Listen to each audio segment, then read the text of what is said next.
10 நிமிஷத்துக்குள்ள நெய்தல் படை டீம் கிளம்பிடுச்சு. ஏன்னா அதுங்களுக்கு எலும்பு போட்டு ரெடியா அப்படி புடிச்சு வச்சிருப்பாங்க போல இருக்குது.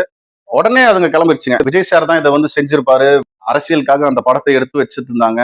இன்னைக்கு அதை ரிலீஸ் பண்ணாததுனால விஜய் சாரே வந்து இந்த எலெக்ஷன் டைம்ல இதை வந்து ரிலீஸ் பண்ணி ஓட்டு வாங்கிடலாம்னு நினைக்கிறாரு அப்படின்ற மாதிரி சாட்டை நாய் வந்து கிளம்பிடுச்சு. ஆனா இப்ப வரையும் திரைப்படத்துல இருக்கின்ற நம்ம உதயநிதி அவர்களும் திரு ஸ்டாலின் சார் அவர்களும் ரொம்ப சைலண்டா இருக்காங்க.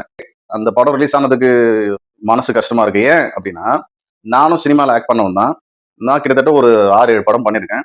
ஜில்ஜங் ஜக்ல இருந்து ஆட்டோ ஷங்கர்ல இருந்து இப்போ வந்து ரிலீஸ் ஆகக்கூடிய சசிகுமார் சார் நடிக்கிற பகைவனுக்கு அருள்வாய் படத்துல இருந்து கிட்டத்தட்ட ஒரு 6-7 படம் நடிச்சிருப்பேன்.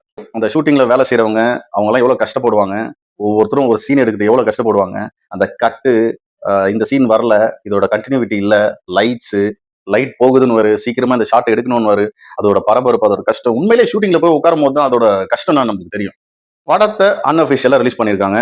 எல்லாருமே இதுக்கு வந்து ட்வீட் பண்ணியிருக்காங்க. இதுக்கு வந்து தகுந்த நடவடிக்கை எடுக்கணும் அப்படின்ற மாதிரி. இப்போ இது யார் பொறுப்பேற்றுப்பா? சென்சார் போர்டை தானே சொல்லணும். அவங்க தானே வந்து படத்தை பார்க்கணும் 10 வாட்டி பார்த்துட்டு அதுக்கப்புறம் வந்து படத்தை ரிலீஸ் பண்ண முடியாது, இதுல வந்து இந்த பேட்ச் யூஸ் பண்றாங்க, இந்த விஷயங்கள் யூஸ் பண்றாங்க, இதெல்லாம் சொன்னது வந்து சென்சார் போர்டு தான். அதுக்கப்புறம் வந்து அந்த படத்தை ஒரு வழியா வந்து சரி இன்னைக்கு இந்த படத்தை பாத்துறாங்கன்னு சொல்லும் போது அந்த குழுவுல இருக்கிற ஒருத்தருக்கு வந்து உடம்பு சரியில்லைன்னு சொல்லி அன்னைக்கு படத்தை பார்க்க போறோம், அன்னைக்கு அவருக்கு வந்து உடம்பு சரியில்லைன்னு சொல்லிட்டு அன்னைக்கும் பார்க்க முடியல. சரி, அதுக்கப்புறம் இனிமே வந்து எலெக்ஷன் முடிகிற வரையும் படம் ரிலீஸ் ஆகுதுன்னு ஓகே விட்டாச்சு. அதாவது இப்போ வந்து அன்அபிஷியலா ரிலீஸ் பண்ணாலும் நாங்க தியேட்டர்ல போய் பார்க்க போறது தான். இதுக்காக ஒரு ஊபி ஒருத்தர் என்கிட்ட பேசினார், வாட்ஸ்அப் பண்ணார். படம் பார்த்துட்டேன், அந்த அளவுக்கு நல்லா இல்ல, சுந்தர்சி படம் மாதிரி இருக்கு. நான் ஓகே ப்ரோ அப்படின்னு சொல்லி விட்டேன். அவர் என்ன நினைச்சு எனக்கு வந்து இந்த மெசேஜ் பண்ணாருன்னு தெரியல.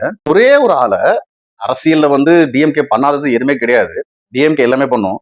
பட் இது வந்து டிஎம்கே காரணம் இல்லைன்னு சொல்லிட்டு தெரியற அதே ஊப்பிங்க கிட்ட நான் கேட்கிறேன். சோசியல் மீடியால ஃபுல்லா வந்து என்கிட்ட லிங்க் இருக்குது, பாருங்க படம் பாருங்கன்னு எல்லாம் வந்து பரப்பிட்டு இருக்கீங்களே. தற்குறின்னு சொல்றீங்க தெரியுமா? உண்மையிலேயே தற்குறி நீங்க தான். ஒரு படம் இவ்வளவு போய் ஆளுமையை அழிச்சிரும் அப்படின்னு நினைச்சிட்டு